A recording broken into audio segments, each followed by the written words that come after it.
Welcome to Skyling's Ask an Expert series. In this episode, we're sitting with a supply chain planner, Anthony Grieco with TAP Portugal. We get into it all. We discuss, where he started after he got his master's degree in transport management and where that led to him today.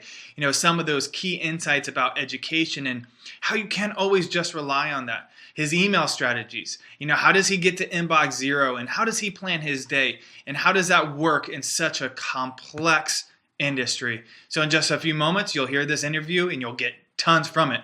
Enjoy.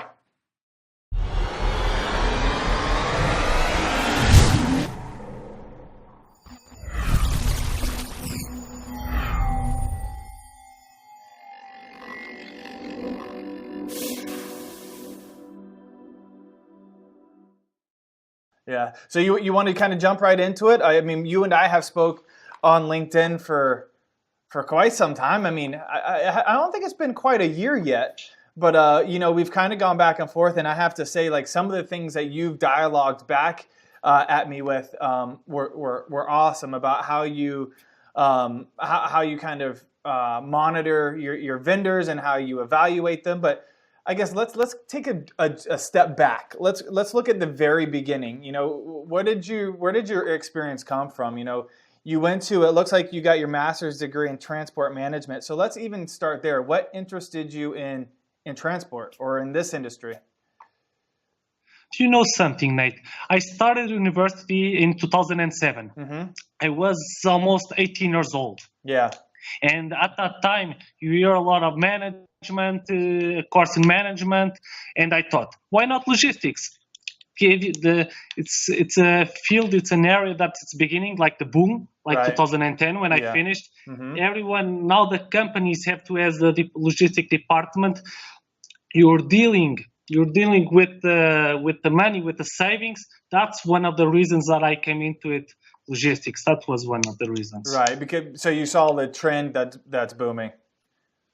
Yeah, because this is the point. When you finish university, you're like, 21? Yeah. You don't know nothing about the real world. On the good side. That's on the good side. Some people are 26, 27.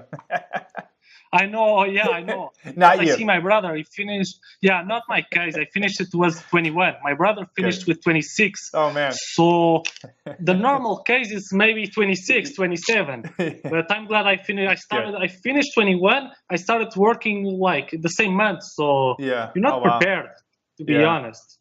So 2010. So that means right after graduation, you started with TAP. With TAP, yeah. I was finishing in June. I started with TAP in June. Oh, fantastic. So, yeah, because you finished. You don't know nothing about the real world. Like the aviation industry, so complex. It is complex. Then you need to be prepared to make mistakes. You're going to do them. Yeah. And I think one of the secrets, Nate, is how do you react doing them. Yeah. You need to. I think the most important is like you do the mistake, you learn with them, you get up fast, and then you learn with the experience. Actually, that's one of the points. That's a really good point that I kind of want to cover. And actually, let's cover it now because I don't want to forget. Is mistakes are so crucial. And I was talking to in the last episode, I was talking to Andres, a CEO of Aeromar, and he had mentioned taking control of operations. And mistakes are going to happen, but it's how you react to those mistakes. Once you hit a problem, what's your problem solving strategy? Because as a supply chain planner, it's a lot different than even a mechanic and engineer, but there's a lot of the same steps that we need to take. First, identifying it. So what's your kind of steps on how you resolve a problem? Well, I think something crucial, Nate, if you plan it before, because you do the mistake, okay? Mm-hmm. You do something crucial for the operation. Right. Now, I think the first point is to understand what had failed in doing that mistake. Okay. Then, communicate, try to understand almost, talk to your team and find a solution, because I think the best thing is communicating. Try to understand what really happened and then see the big picture and then try to find a solution. With the cold head, thinking clearly, that's one of the steps. So first identifying the problem, the root cause, as we say, is kind of the go-to. So you identify the root cause. And then how do you break that down sequentially, or do you just kind of start working that root cause?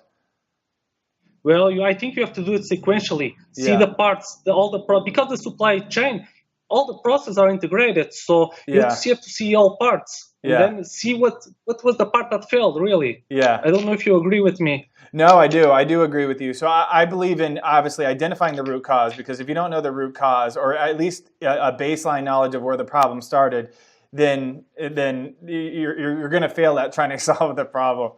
But I think breaking it down sequentially. But I also think looking at various possible solutions, but asking ourselves the 5 whys. I mean, we kind of go to Lean Six Sigma in this regard. Is, by the time you get to the 5th why, well, why did this happen? Okay, well, why did that happen? Okay, well then, why did that happen? And by the time you get to the 5th why, you've almost narrowed down to the exact problem that was the cause of that problem.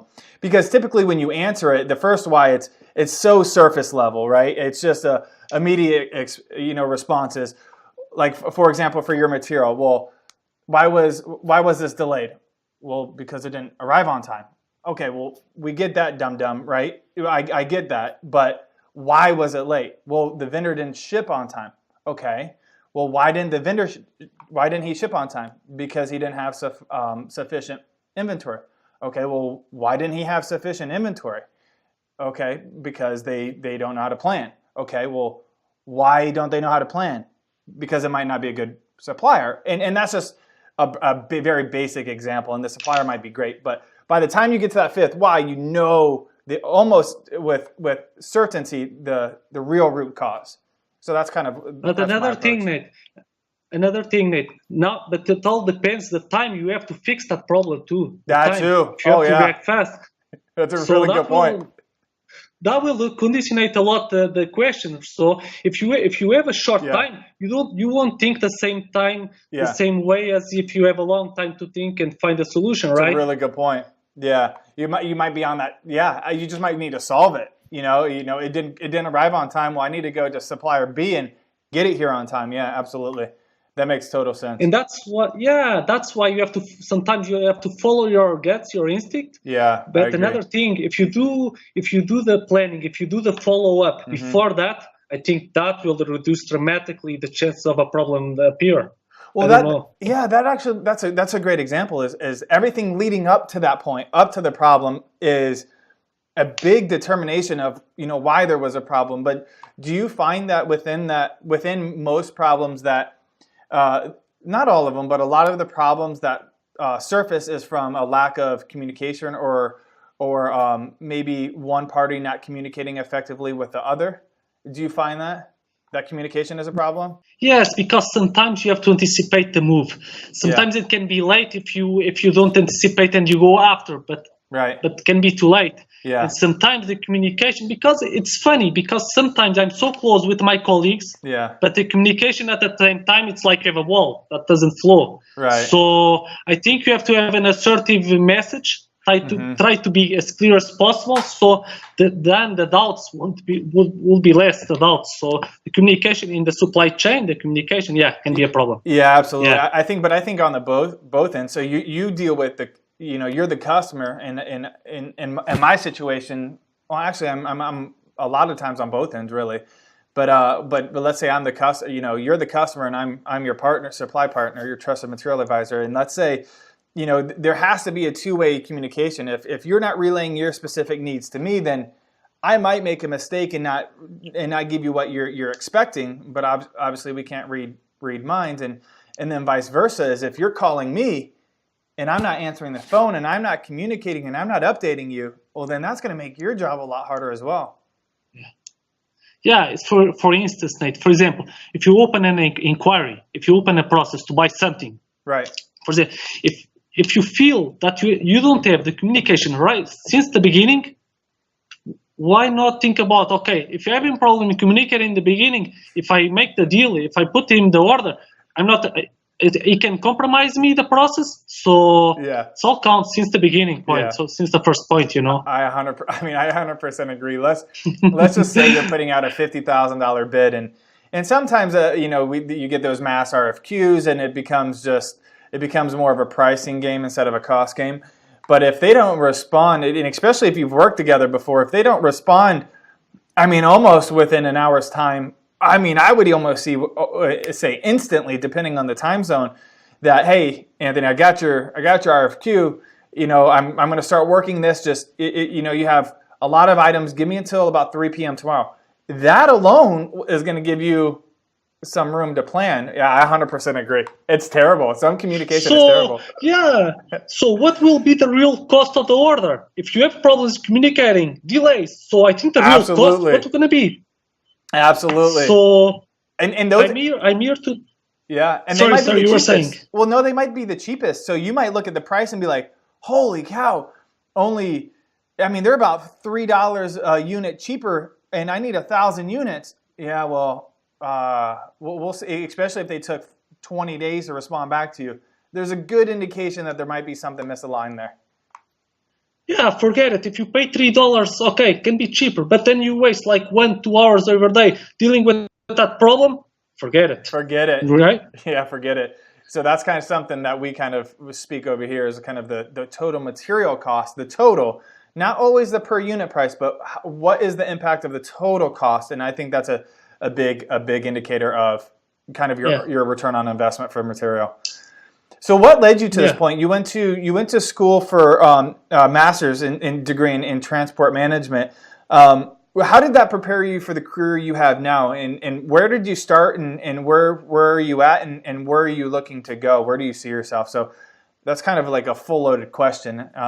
So let's maybe start to the beginning with your degree. How did that lead you to the point you're currently at now, or even more specifically, where you started? Well, the course is now in Portugal, Nate. It's like 3 years. Right. I finished the course. Because one of the problems I see in universities, like the subjects the students have, they're not adapt to the reality of the companies. Oh my gosh, you said it. Don't even get me started. Absolutely. Yeah, do you know why, Nate? Yeah. For example, okay, I have a 3-year course. I'm glad I finished and I started in the field that I studied. I started working in the field I studied. But for instance, I believe like one of the problems or one of the solutions can be like the companies and the universities should have like invest in protocols between universities and companies. Like 3 months, 6 months, a student during the course could integrate the company, and then at the end, if he perform well, like be integrated. So I think it will be the shock with the reality will be less than if you have like 3-year course and then straight away work. I don't know if I answered your question, but that's one of the problems that I see in the. You know what I mean? Yeah, I know what you mean, and I see some lag from the business side of things. I see some. I mean, there's some great ideas and great concepts and like time tested ideas, but let's see, even if we go to the marketing side, by the time you get your marketing degree, by the time you hit, and if you let's say you didn't intern or didn't have on the job experience, by the time you go out into the marketplace or start working, you have no idea what you're doing, and almost essentially your career. You're going to have to pick up that pace to the real world environment of marketing, and I don't think necessarily that is the same for like an engineering degree or a maintenance, getting a maintenance license. But I think where we come from, like even supply chain, it changes so fast. Everything is moving, and the international dynamics. It's tough to learn that just in school. I agree. And another thing, Nate, another problem I see companies. They don't have time. Okay, you have to learn fast. You cannot wait. You have to grab the information so fast. So because the companies are not prepared, okay, they should be because the return in the long term will be beneficial. But you don't have time. You have to catch up first. You have to catch up fast information. So if you can be integrated before during the course, it will be easier for everyone. I agree, and I think that's why I would stress like people interning. Figure out how to go to school and work at the same time. And then what you're learning in school, start applying that into the company you're interning for or then working part-time for. Try to figure out how you can integrate your knowledge into the business. And I think that really helps you not only retain it, but that helps you skill up a lot faster. What's one of the skills maybe that you wish you would have known before coming into the workforce or before going into full force into supply chain? What's maybe that one thing that you wish you would have known? do you know something, Nate? Sometimes I would like to have a crystal ball on top of my desk. Yeah. I mean, On I have top one. of my desk, I have put one. it. You have one? No, I'm just kidding. Yeah, but the fun will disappear, right? Yeah. If you have. So with supply chain so unpredictable, Yeah. if you don't have control of the process, but I think one thing, Nate, that's very important, I think, so maybe emotional control. That's the one thing, emotional control of the process. And then have That's the capacity to see like the big picture. Big picture, because the supply chain, all the processes are integrated. Can be so unpredictable. If you don't have control of things, if you cannot control your emotions to see things clearly, that can be a problem, you know? Man, that that's can be huge. a problem. Emotional control is huge. So that's actually really big. And I think a lot of people don't have emotional control, or they need to learn that. So if they're watching, they definitely need to learn that. And then emotional intelligence. So yes, you can control your emotion, but how do you interact with other people? If you're yelling and screaming, or if you see their body cue and they're a little uncomfortable, well, you're going to have to engage them in a little differently. So your emotional intelligence, I mean, they call it, it's all over the place now, is EQ over IQ, right? I think that is so freaking important. That's really important. What do you do? So with your emotional control, are there certain things you do when you wake up that you do to help you get engaged with your emotions, or does it just come naturally to you? Well, I think when I wake up, Nate, I think normally I go swimming in the morning, Nice. half an hour, Pool half an hour. or lake or ocean? A pool. Oh, cool. Pool, okay. Indoor. It's like 25 meters. Oh, good. 25 meters. Okay. Yeah, but you were asking. Sorry, Nate. So you were asking? You were saying. How do you control your emotions? So so I'm guessing pool is therapy to you, and I couldn't stress fitness and health enough. Is there anything else you do? Do you plan your day, or do you organize yourself, or do you meditate? What are some of those other things maybe you do? Yeah. Well, I try to every day before leaving the office, I try to define my agenda for the day after. And like with that, defining my agenda, like trying for each task, try to calculate what time for each task. So I think, like productivity will go up. I'm sure. It's a good, for me. And then another thing that it's crucial, like to start the day after fresh, it's like clean my inbox. Every day, try to clean my inbox so I can have an idea what I appended for the day after. That's one of the things that I organize myself. So inbox zero. Yeah. Sorry. So you get to inbox zero. You try to clear out all of your pending items.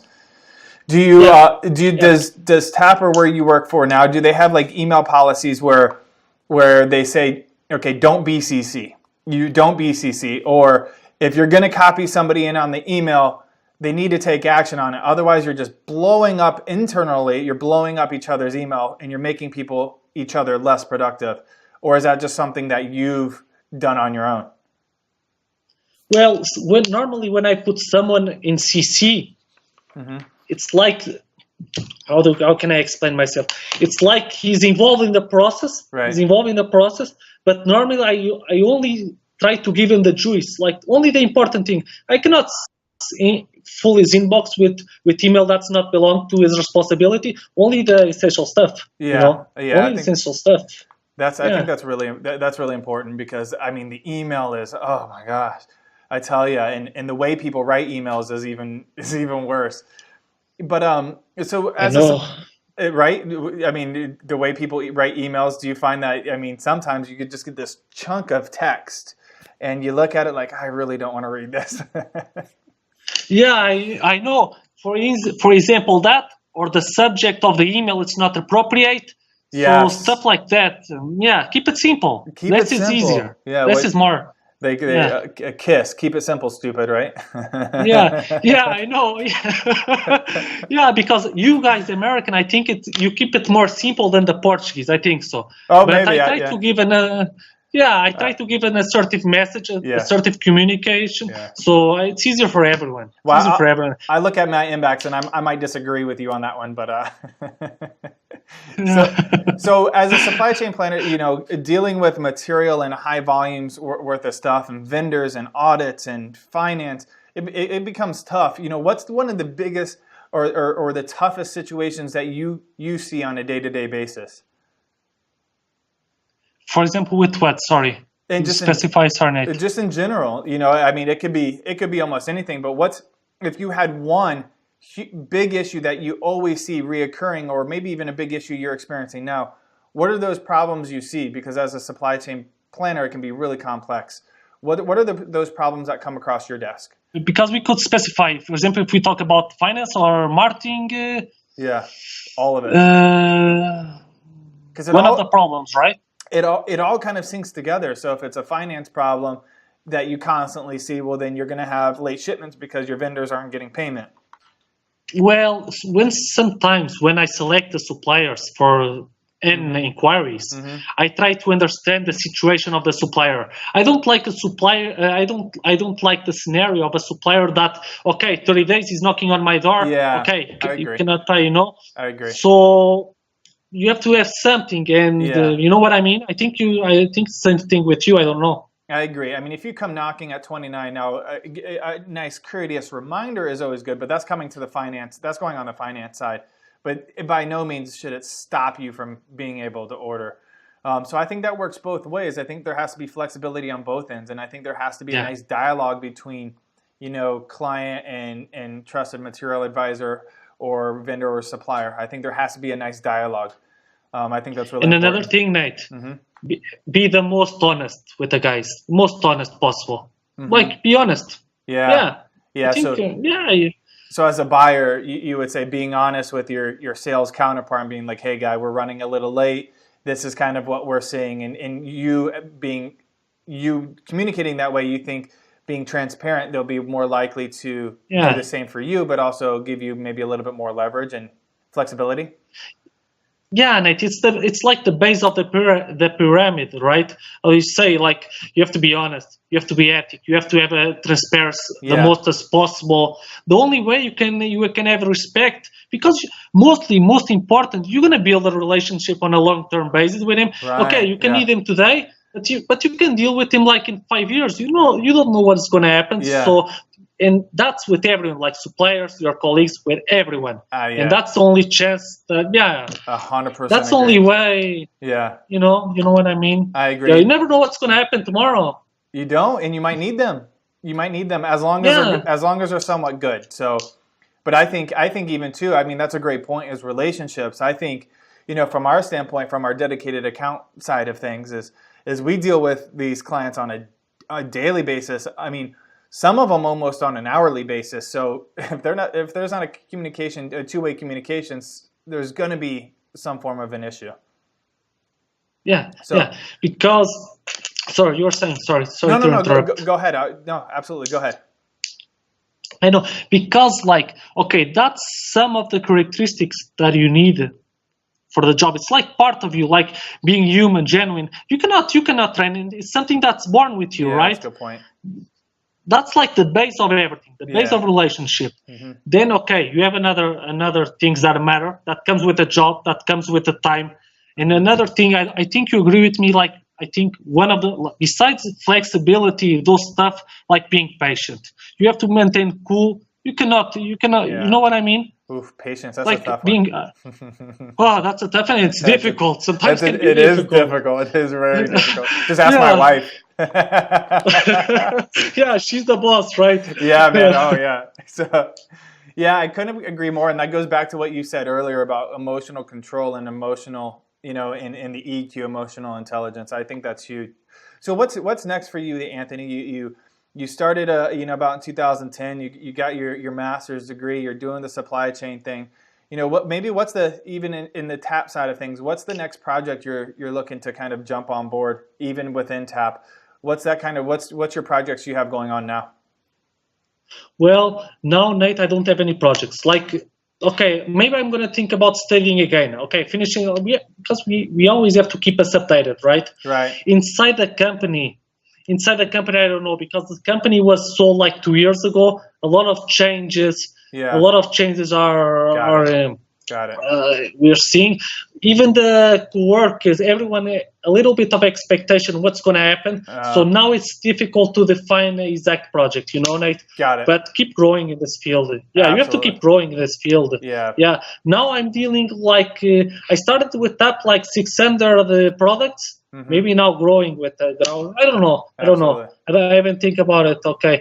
Normally I try to define my personal goals in the beginning of the year, this year. Oh, that's good. But let's see. That's awesome. With this a lot of changes inside the company, you don't know what can expect. So we'll see. We'll see what happens this year. I don't know. I mean, you're a good dude. You know, we've been speaking for quite some time. You know, I've always enjoyed our conversations and your insight. You know, just keep learning. You know, don't leave your education to what you did in the past. Pick up those books. I couldn't stress that enough. It's so important. And I wish nothing but the best for you. And we'll be speaking again, so I'm not gonna end it there. But where can people find you? I know obviously LinkedIn. Is there anywhere specific people can find you? Or is LinkedIn maybe the go-to spot? I think LinkedIn is the goal spot. Okay. Yeah, it's the main. Okay, Facebook, that stuff, but LinkedIn mostly. Okay. LinkedIn, okay. Mostly. So we'll do. Yeah. What we'll do is we'll link in the show notes to your LinkedIn profile, so people can connect with you if they have some. If they can connect with you in some regard based on what you do, or even collaborate in some form or fashion. So I'll put that in the show notes. And Anthony, it was a pleasure talking to you, and I'll see you on the other side. Well, Nate, you know something? I enjoyed every second of this conversation. I'm anxious. Like I see it like part one. Let's do a part two. Let's do it. Absolutely, and we'll maybe talk about something a little bit different. Absolutely, sounds good.